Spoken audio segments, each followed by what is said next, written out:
오늘 본문 말씀을 중심으로 복음이 선포될 때라고 하는 제목의 하나님 말씀 나누도록 하겠습니다. 여러분, 이 세상에서 죄를 가지고 태어나는 모든 사람에게 가장 소중하고 복된 소식이 있다면 그것은 바로 복음입니다. 복음은 모든 믿는 자에게 구원을 주시는 하나님의 능력입니다. 그래서 예수 그리스도를 우리가 믿음으로써 영원한 사망에서 생명으로 옮겨지는 놀라운 축복입니다. 특별히 오늘 본문 말씀 가운데 우리 주님께서는 이제 사단의 시험을 물리치시고 고향 땅 나사렛 회당에서 첫 번째로 메시지를 전하게 되시는데, 우리 주님께서는 복음이 선포될 때에 나타나는 놀라운 일에 대해서 오늘 본문 말씀을 통해서 전해주고 있습니다. 누가복음 4장 18절에서 19절, 주의 성령이 내게 임하셨으니 이는 가난한 자에게 복음을 전하게 하시려고 내게 기름을 부으시고 나를 보내사 포로된 자에게 자유를, 눈먼 자에게 다시 보게 함을 전파하며 눌린 자를 자유롭게 하고 주의 은혜를 전파하게 하려 하심이라 하였더라. 여러분, 이렇게 오늘 본문 말씀을 보니까 우리 주님께서는 복음이 선포될 때에 복음을 받아들이는 사람이 있고 안 받아들이는 사람이 있는데, 18절 말씀을 보니까 주의 성령이 내게 임하셨으니 이는 누구에게 복음을 전하게 하려고? 가난한 자에게. 가난한 자라고 특정지어서 주님께서 말씀하고 있습니다. 이렇게 복음을 받아들이는 사람의 가장 주된 특징은 가난하다는 것입니다. 반대로 복음을 받아들이지 않는 사람은 가난하지 않고 부자라는 것입니다. 여러분, 우리는 성경을 보면 부자의 상태로는 절대로 천국에 들어갈 수가 없고 가난한 자들에게만 구원의 길이 열렸다라고 하는 내용들을 여러 곳에서 발견하게 됩니다. 마가복음 6장 20절, 예수께서 눈을 들어 제자들을 보시고 가라사대 가난한 자는 복이 있나니 하나님의 나라가 저희 것이니요. 여러분, 이 세상의 관점으로 보면 가난에서 벗어나 부자가 되는 것이 복된 것 아닙니까? 어려운 처지에 있던 사람이 안정된 삶으로 가는 것이 축복이고 이 세상의 복인데, 우리 주님께서는 반대로 이야기하시는 것입니다. 그리고 우리 주님께서는 부자에 대해서 말하기를, 부자가 천국에 들어가는 것은 낙타가 바늘귀에 들어가는 것보다 어렵다. 다시 말하면 부자는 천국에 들어갈 수 없다라고 주님께서 선포하셨습니다. 또한 마가복음 10장을 보면 영생에 대해서 엄청난 고민을 가졌던 부자 청년에게 우리 주님께서는 돌직구 복음을 선포하셨는데, 부자 청년은 아직 초신자도 아니었고 아예 불신자였습니다. 은혜교회에 와서 새가족부를 참석하고 바나바 교육을 들은 것도 없고 커피 브레이크 모임도 단 한 번도 참여하지 않는 불신자입니다. 그랬던 불신자에게 우리 주님께서 조금 구슬리면서 부드럽게 복음을 선포하시는 것이 아니라, 너 나를 따르려면 네가 가지고 있는 모든 소유 있지, 그거 다 팔아버리고 빈털터리가 돼서 나를 따라야 된다. 너의 모든 소유를 다 팔아서 나눠주고 너는 가난한 상태로 나를 따라와라. 이렇게 말씀하신 것입니다. 한번 생각해 보십시오. 예수님께서 부자 청년에게 나만 믿고 따라오면 너 지금 부자잖아. 이거보다 더 큰 부자가 될 수 있어. 그리고 영생은 따놓은 당상이야. 그러니까 나만 믿고 따라오지 않겠니? 라고 복음을 전하셨다면 부자 청년은 따라갔을 것입니다. 여러분, 우리 은혜가족 공동체가 이번에 그리스 선교에 가서 난민촌에 들어가서 그 어려운 난민 생활하는 사람들에게 예수님 믿으면 이제 난민 생활 다 끝납니다. 이제 앞으로 멋지고 화려한 인생이 여러분들을 기다리고 있습니다. 예수 믿으면 모든 인생 문제가 사라지고 해결되고 부자되고 무병장수하고 성공할 수 있다라고 이렇게 우리가 복음을 전한다면 전도하기가 얼마나 쉽겠습니까? 그런데 우리 주님은 복음을 선포하시면서 이 세상의 복과는 정반대에 있는 가난함을 주된 특징으로 말씀하시는 것입니다. 여러분, 그렇다면 성경이 말하는 부자와 가난함의 기준은 무엇이겠습니까? 성경이 말하는 부자와 가난함의 기준은 어떠한 물질적 소유가 많고 적음에 따라 나눠지는 것이 아닙니다. 물질적 소유가 많은 사람, 거대한 이 세상의 재벌입니다. 그런데 가난한 사람이 있을 수 있습니다. 반대로 아프리카 판자촌이나 집시촌에 살면서도 부자로 살아가는 사람이 있습니다. 여러분, 성경에서 말하는 부자는 자신이 삶의 주인 되어서 자신에게 주어진 모든 것이 다 하나님 것인데 자기 것이라고 착각하면서 살아가는 사람, 다시 말하면 내가 내 인생의 주인 되어서 생각하고 판단하며 살아가는 사람. 예를 들어서 아프리카 판자촌에 있는 정말 가난한 사람이 가난한 것을 불평하고 원망하고 왜 나에게는 가난한 이 상황이 주어졌어? 라고 판단하며 살아간다면 그 사람은 물질적으로 가난할 수 있으나 영적으로는 부자인 상태인 것입니다. 여러분, 이때 부자로 살아가는 사람들의 주된 특징은 자신의 몸에 건강 문제라도 생기면 걱정하고 난리를 칩니다. 왜냐하면 자신의 몸이 자기 것이라고 착각하고 있기 때문에. 자신의 재정에 문제가 생긴다. 이때 부자들은 걱정하며 염려하며 인간적인 방법들을 다 고안해 갑니다. 왜냐? 재정 문제가 자기 것이라고, 자기의 소유라고 마음속으로 끌어안고 있기 때문입니다. 여러분, 이러한 부자의 상태가 아담 이후에 죄인으로 태어나는 모든 인류의 상태입니다. 로마서 말씀을 보면 의인은 없나니 하나도 없다라고 선포했던 것처럼 이 세상에 태어나는 모든 사람들은 하나님의 은혜가 개입하시기 전에는 다 나만을 위해서, 나의 유익을 위해서 내가 주인 되어서 살아갑니다. 이 상태로는 절대로 하나님 나라에 들어갈 수 없다. 이게 예수님께서 선포하신 복음입니다. 그러면 천국에 들어갈 수 있는 가난함은 무엇을 의미하는 것입니까? 오늘 본문 말씀 가난이라고 번역된 헬라어는 포토코이스라고 하는 단어인데 마태복음 5장 3절에 기록되어 있습니다. 마태복음 5장 3절, 심령이 가난한 자는 복이 있나니 천국이 그들의 것이며. 그러니까 물질적인 경제적인 가난함을 말하는 것이 아니라 심령의 가난함을 말하는 것입니다. 심령의 가난함이란 뭐 겸손하고 온유하고 이러한 사람의 성품을 이야기하는 것이 아니라 심령의 가난함이란 자신의 마음이 오직 하나님으로만 채워져서 하나님 한 분으로 만족과 기쁨과 평강을 누려야 되는데 자신의 마음의 방향성이 자꾸만 세상으로 가서 내가 내 삶의 주인 되어서 살아가는 그러한 자신의 마음의 상태가 정말 고통스러워서 하나님의 은혜를 구하는 그러한 성도의 마음의 상태, 이것이 심령의 가난함입니다. 이러한 심령의 가난함 또한 우리가 어떻게 의지를 갖고 결단한다고 만들어낼 수 있는 것이 아니라 성령께서 우리의 인생 가운데 개입하셔서 우리의 실체를 한번 드러내서 보게 하실 때 비로소 심령의 가난함을 깨닫게 되는 것입니다. 예수님께서 2000년 전에 십자가에 죽었는데 다른 누가 아니라 지금 내 영혼 안에 어떠한 성향으로 존재하는 이 녀석 때문에 예수님이 죽었다.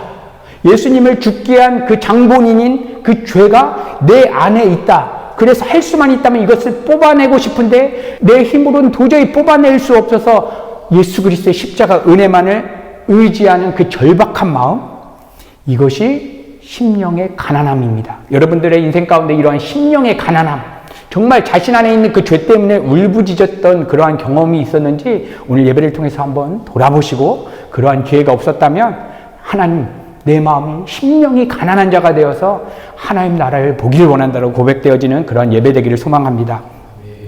여러분, 그래서 다윗이 이렇게 고백했습니다. 시편 40편 17절 보니까 나는 가난하고 궁핍하오나 주께서는 나를 생각하시오니 주는 나의 도움이시오 건지시는 자신이라. 나의 하나님이여 지체하지 마소서. 시편 40편을 기록할 당시 다윗은 이스라엘의 왕이었습니다. 물질적으로 엄청난 풍요를 가지고 있었던 왕의 자리에서 뭐라고 고백합니까? 나는 가난하고 궁핍하오니. 이것은 다윗 마음 안에 있는 그 심령의 가난함을 고백하고 있는 것입니다. 그런데 하나님께 간절히 부르짖으면서 하나님 건져주세요, 구원해주세요 외치고 있는데 뭐로부터 구원해달라는 것입니까? 이스라엘의 왕으로서 앞으로 더 태평성대가 되는 그러한 나라로 나를 구원해달라고 고백하는 것이 아니라 다윗은 죄로부터 나를 건져달라고 고백하는 것입니다. 여러분, 죄는 하마르티아, 마음의 관역이 빗나가는 것입니다. 하나님께 명중해야 되는 인간의 마음이 세상으로 빗나가면 빗나간 그 대상을 내가 생각하고 내가 판단하며 내가 컨트롤하려고 하는 것입니다. 다윗 안에 이러한 상한 심령이 터져났던 그러한 계기를 보니까 시편 51편에서 우리가 발견할 수 있습니다. 시편 51편 1절에서 5절. 하나님이여 주의 인자를 쫓아 나를 긍휼히 여기시며 주의 많은 자비를 쫓아 내 과실을 도말하소서. 나의 죄악을 맑게 씻기시며 나의 죄를 깨끗이 제하소서. 대전하는 내 죄가를 아오니 내 죄가 항상 내 앞에 있나이다. 내가 주께만 범죄하여 주의 목전에 악을 행하였사오나 주께서 말씀하실 때에 의로우시다 하고 판단하실 때에 순전하시다 하시리이다. 내가 죄악 중에 출탱하였으므로 모친이 죄 중에 나를 잉태하였나이다. 여러분, 다윗은 우리아의 아내인 밧세바를 범해서 아이를 낳은 후에 큰 죄책감 없이 삶을 살아가고 있었습니다. 그러던 어느 날 나단 선지자가 와서 그의 죄를 들춰내기 시작했습니다. 이때 성령께서 그의 마음을 확 조명하시니까 다윗은 자신 안에 거하는 죄의 실체를 깨닫고 이제 몸부림을 치면서 하나님 나를 살려주세요, 나를 도와주세요 외치고 있는 것입니다. 여러분, 제가 읽었던 시편 51편 1절에서 3절 사이에 죄라고 하는 단어가 반복적으로 기록되어 있는데 히브리어로 하타와 페사라고 하는 단어가 번갈아 가면서 기록되어 있습니다. 하타는 죄들, 복수입니다. 페사는 죄라고 하는 단수입니다. 이렇게 다윗은 자신 밖으로 사건화되어서 터져난 죄의 열매들과 이러한 열매들을 맺힐 수밖에 없었던 그 뿌리인 죄와 구분지어서 이해하고 있습니다. 다시 말하면 죄의 열매들과 죄와 구분지어서 하나님께 울부짖는 것입니다. 왜 그렇습니까?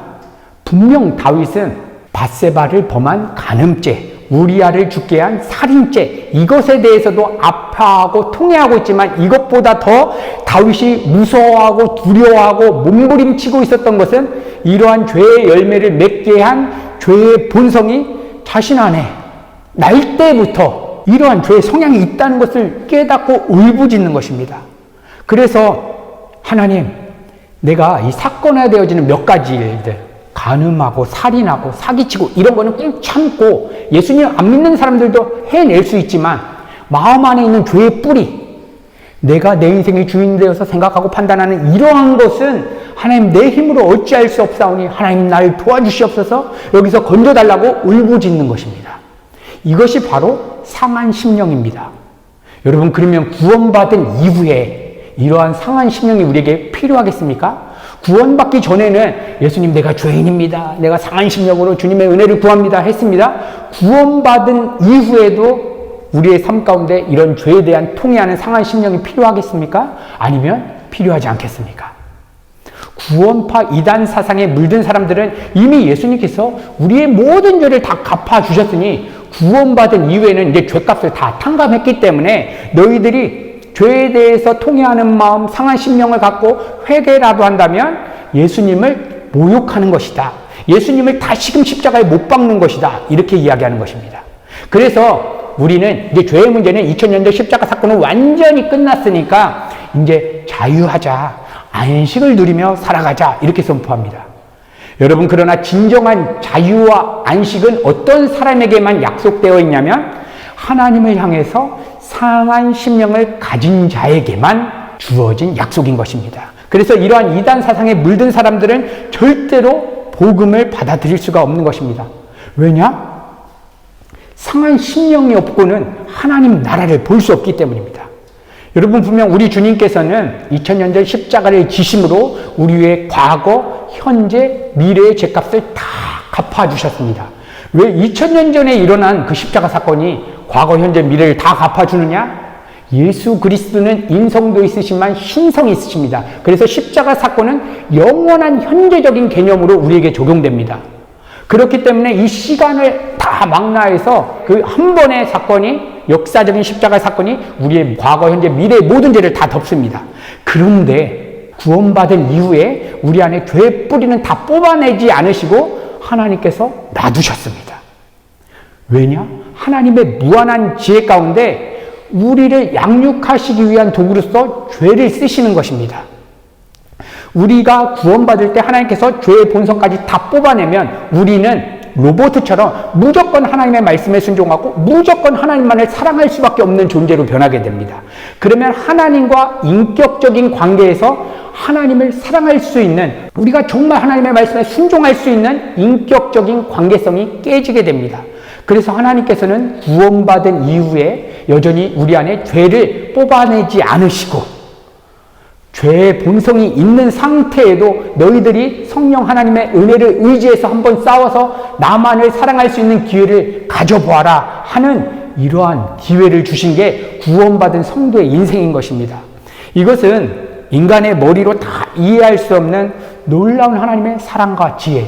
여러분, 어떤 신이 피조물인 인간과 인격적인 이러한 관계를 맺기 위해서 이러한 희생을 하겠습니까? 하나님의 놀라운 사랑인 것입니다. 그래서 거듭난 성도는 두 가지 본성이 있습니다. 내 맘대로 살고 싶은 본성. 앞으로 내 인생이 내가 원하는 대로 펼쳐졌으면 좋겠어 하는 그러한 성향과 내 인생이 망한다 할지라도, 사도 바울처럼 감옥에 들어간다 할지라도, 초대교회 성도들처럼 예수를 믿음으로 온갖 핍박을 다 당한다 할지라도 하나님의 뜻이면 온전히 순종하겠습니다 하는 그러한 본성이 공존하는 것입니다. 여러분들 한번 생각해 보십시오. 여러분들의 지금 삶의 현장에서, 삶의 현실에서 정말 하나님 한 분 때문에 만족이 되십니까? 재정 문제가 있고, 자녀의 문제가 있고, 사업의 문제가 있는데 정말 하나님 한 분 때문에 막 감사와 기쁨이 막 터져나십니까? 여러분들은 어떨지 모르겠지만 저는 그렇게 되지 않을 때가 대부분의 시간인 것 같습니다. 삶에 주어진 여러 가지 어려운 일들 앞에서 걱정이 일어나기도 하고 염려가 일어나기도 합니다. 그런데 그러한 일들보다 저를 더 고통스럽게 하는 것은 제가 이 온 천지 만물을 주관하시는 하나님을 내 아버지라고, 예수 그리스도의 십자가에 나에 대한 사랑을 확증한 그 놀라운 사랑을 믿고 있는 자녀로서 내가 인생 문제를 걱정하는 저의 그 죄악된 마음이 너무나 큰 고통으로 느껴지는 것입니다. 여러분, 이게 우리 안에 있는 죄의 본성입니다. 이거에 대해서 상한 마음이 없다면 우리는 하나님의 자녀가 아닐 수가 있고, 아니면 영적으로 완전히 침체기에 들어간 상태에 놓여 있을 것입니다. 여러분, 이게 우리 안에 있는 너무나 자연스러운 죄의 본성인데 이것을 경향성이라고 표현할 수 있습니다. 제 자켓에 마이크를 핀을 꽂아서 지금 고정시켜 놨습니다. 근데 이 핀을 빼면 너무나 자연스럽게 아랫방향으로 마이크가 떨어질 것입니다. 이게 경향성입니다. 무언가 불록시키지 않으면 그냥 한 방향으로 그냥 흘러가는 것입니다. 하나님의 은혜가 우리의 인생 가운데 개입하지 않고 우리가 이렇게 모이기를 힘써서 예배 때마다 하나님의 은혜를 붙잡지 않고 그냥 가만히 살아가게 된다면 우리는 반드시 나를 위해서만 삶을 살아가게 되고 영적인 부자로 그렇게 살아가게 되는 것입니다. 여러분, 그런데 이러한 상한 심령을 가지고 하나님 도와주세요. 내가 하나님 뜻대로 살고 싶은데, 하나님을 아버지라고 믿고 내가 살아가고 싶은데, 아버지 없는 고아들처럼 먹을 것, 입을 것, 쓸 것 내가 주체가 돼서 걱정하고 살아가는 내 마음 좀 하나님 해결해 주세요. 이 마음을 건져주세요. 이러한 상한 심령을 토해내는 자들에게 하나님께서 주시는 축복이 무엇이냐? 심령이 가난한 자는 복이 있나니 천국이 저희 것이니요. 우리의 삶의 모든 영역, 심령의 가난한 마음을 가지고 갈 때 하나님은 그 자리에 하나님의 나라가 임하게 되는 놀라운 축복을 우리 가운데 경험시켜 주신다는 것입니다. 여러분, 이러한 은혜가 우리 예배 가운데 있기를 간절히 소망합니다. 그리고 이어지는 19절에는 심령이 가난한 자들의 특징이 세 가지로 나타나게 됩니다. 첫 번째, 포로된 자. 여기서 포로된 자라고 하는 그러한 원어의 의미를 살펴보면 창끝과 포로되다라고 하는 단어가 합성된 얘기입니다. 다시 말하면 창을 들이대서 꼼짝달싹 없이 다른 이방 나라에 가서 포로로 되어 있는 것입니다. 여러분, 한번 생각해 보십시오. 이방 나라에 가서 누군가가 창으로 우리의 가슴 있는데 쫙 찍어서 이제 꼼짝달싹 할 수 없는 상태에 놓였습니다. 이때 포로는 이 이방 나라의 왕이 바뀌든지 난리가 나든지 전쟁이 나든지 어떤 것에 대해서도 주체가 돼서 생각하고 염려하고 뭐 판단할 것이 없는 그러한 상태입니다. 이 세상에 대해서 자기가 마음 쓸 곳이 하나도 없는 것입니다. 여러분, 이게 가난한 자들에게 나타나는 그 포로된 자들입니다. 이 포로된 자의 특징이 사도 바울의 인생에서도 나타나게 되는데, 사도 바울은 예수 그리스도를 만나기 전 바리새인으로 부자로 살아갔습니다. 예수 그리스도를 만나자 심령이 가난한 자가 돼서 자기가 쓰는 서신서마다 자기의 신분과 정체성을 한 단어로, 나는 그리스도의 노예입니다. 여러분, 노예는 전적으로 주인의 소유물입니다. 그러니까 물건과 같은 것과 동일한 대상입니다. 성경에 기록된 시대의 노예는 사람 취급받을 수가 없었습니다. 아내, 자녀 다 주인의 것입니다. 심지어 노예의 생각과 의지와 감정까지도 다 주인의 것으로 종속이 됩니다. 왜냐? 노예는 주인의 소유물이기 때문입니다. 그런데 사도 바울은 이러한 노예라고 하는 표현을 나는 그리스도의 노예입니다. 억지로 포로된 그런 노예가 아니라 자기가 자발적으로 너무나 하나님을 사랑해서 너무나 예수 그리스도를 사랑해서 이제 그분이 원하는 대로 내 인생은 다 그분 것이야 라고 고백했던 그 사도 바울의 고백이 상한 심령을 가진 자, 포로된 자의 고백이었던 것입니다. 여러분, 이런 자들에게 일어나는 자유가 있는데 포로된 자에게 자유가 일어난다. 어떤 자유가 일어나겠습니까? 사도 바울이 포로처럼 정말 복음 전하다가 답답한 감옥에 있습니다. 이때 자유는 감옥이라는 환경과 상황을 빠져나가는 것이 자유가 아니라 감옥 안에서 세상이 알 수 없는 하늘의 평강을 누리면서 그의 내면 깊은 곳에서부터 하나님을 향한 감사와 찬양이 터져나는 그러한 자유를 이야기하는 것입니다. 여러분, 이것을 우리에게도 적용하면 재정 문제 같은 감옥과 같은 상황이 주어졌습니다. 그래서 재정 문제에 대해서 내가 이제 꼼짝달싹 할 수 없는 그러한 포로가 되었습니다. 건강 문제, 내 힘으로 병원을 가도 해결이 안 된다고 합니다. 포로가 되어 있습니다. 이때 복음이 그 사람의 내면을 치고 들어오면 어떻게 됩니까? 재정 문제의 주인이 하나님이시다. 내 건강 문제의 주인이 하나님이시다. 내가 걱정하고 판단한다면 나는 부자일 것이다. 나는 상한 심령이 되어서 정말 이 문제 속에서도 하나님을 향한 감사와 찬양이 터져났으면 좋겠다. 여러분, 이것이 진정한 자유인 것입니다. 두 번째로 눈먼 자가 언급이 됩니다. 예수님께서 인용하신 이사야서의 그 의미를 보면 갇힌 자라고 기록되어 있습니다. 근데 오늘 예수님께서 선포하신 메시지에서는 눈먼 자로 대치되어서 번역이 되어 있는데 그 이유는 이러한 유래에 기인하고 있습니다. 여러분, 옛날에는 감옥이 토굴과 같은 그러한 속에 있었습니다. 오랜 시간 어두운 토굴 속에 그러한 사람이 들어가게 되면 점점점 시력을 잃게 됩니다. 포로들을 위해서 어떤 햇불을 막 피워가지고 막 불빛을 보여주거나 토굴 안에서 햇빛을 보거나 달빛을 볼 수 있는 시간이 점점점 없어지게 되면서 시간이 지날수록 완전히 눈이 멀어버리게 됩니다. 여러분, 이 사람의 특징은 뭐냐면 이 세상에 대해서 자기가 눈으로 보고 생각하고 판단할 수 없는 상황에 놓인 것입니다. 그런데 이 눈먼 자에게 복음이 빡 선포가 되면 성령께서 그의 영 안에 조명을 비춰주시면서 이제 하나님의 마음과 생각으로 자신의 삶의 환경과 상황을 볼 수 있게 되는 것입니다. 초대교회 성도들이 예수를 믿다가 카타콤으로 숨어 들어갔습니다. 3대째, 4대째가 그 어두운 어떠한 빛도 없는 그곳에서 숨어서 살아갑니다. 여러분, 그들이 버틸 수 있었던 이유가 무엇이냐? 눈먼 자에게 자유를, 복음이 그들의 영안을 열어서 지금 카타콤같이 정말 막혀있는 이 상황 속에서도 믿음의 세계를 보게 되었고, 지금 이 상황에 하나님을 향한 찬양의 제목으로 경험되어지는 그 놀라운 신비를 성령께서 역사해 주셨기 때문입니다. 여러분도 한번 생각해 보십시오. 저도 그렇습니다.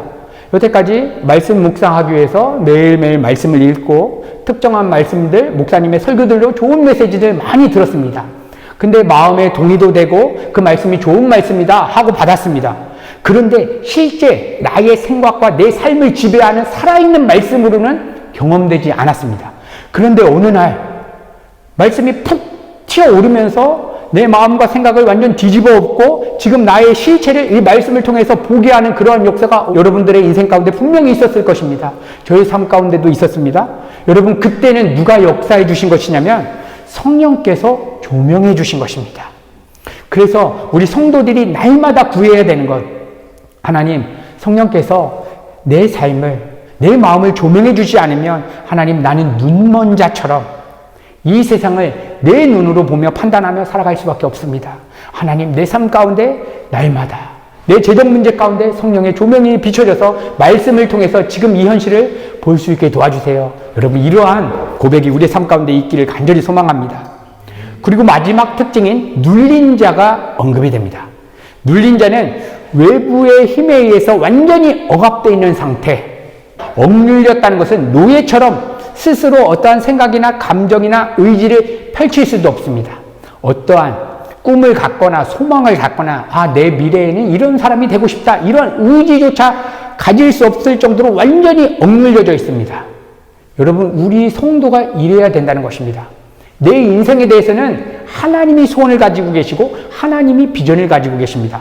내가 근데 주체적으로 내 소원, 나 이렇게 되고 싶습니다 할 때는 우리가 억눌린 자처럼 내 힘으로 나가지 않고 거기서 억눌린 자가 되어서 있는 것입니다. 이때 복음이 빵 치고 들어올 때 어떠한 자유가 일어나느냐. 이사야서 40장 31절. 오직 여호와를 앙망하는 자는 새 힘을 얻으리니 독수리가 날개치며 올라갈 것이며.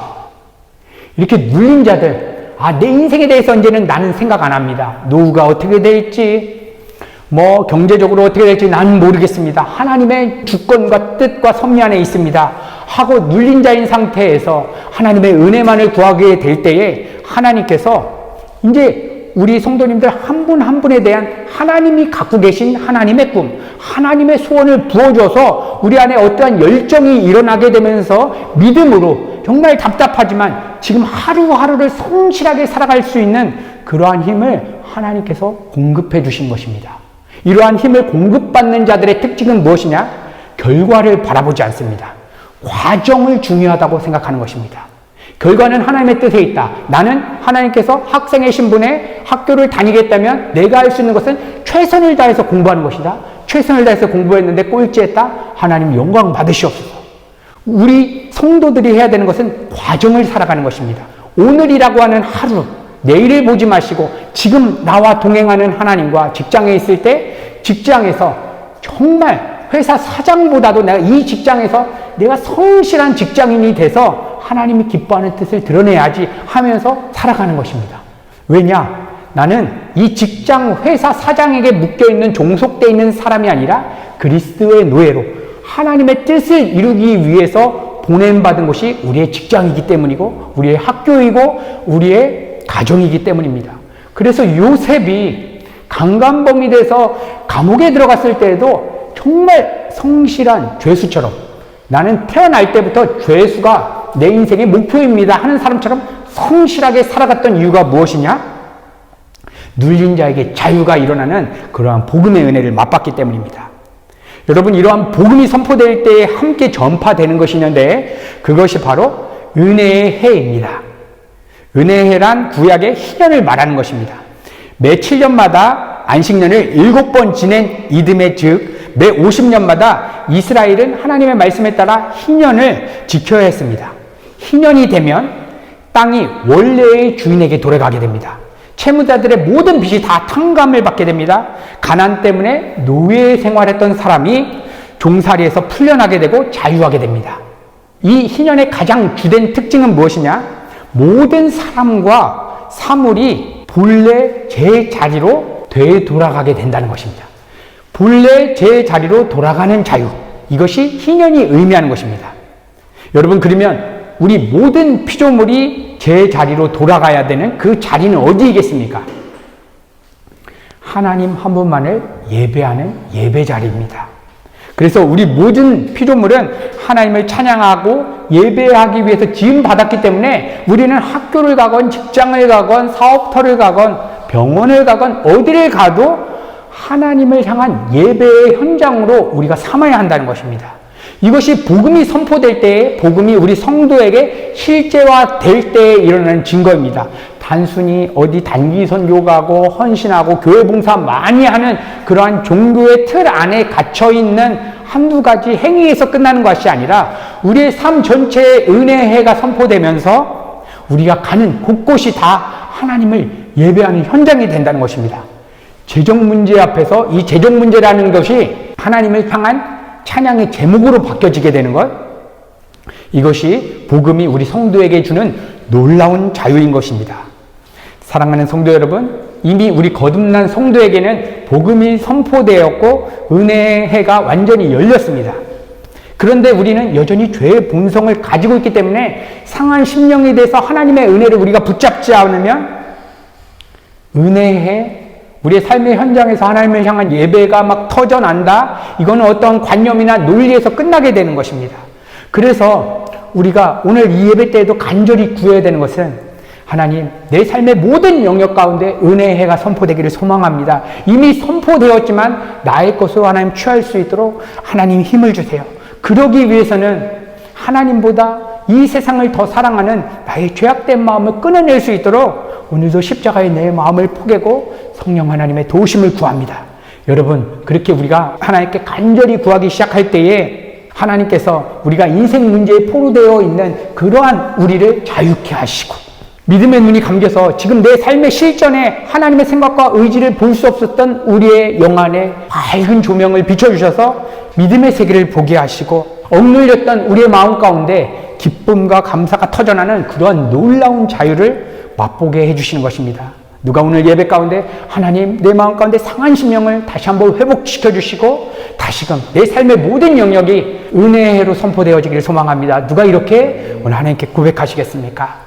오늘 이렇게 우리가 간절히 하나님 앞에 짧은 시간 기도하기 시작할 때에 하나님께서 반드시 은혜를 주셔서 우리가 다음 시간 이 예배 가운데 모였을 때는 오히려 하나님, 내 삶 가운데 이런 은혜의 해를 부어주셔서 감사합니다 하면서 우리가 찬양하게 될 것입니다.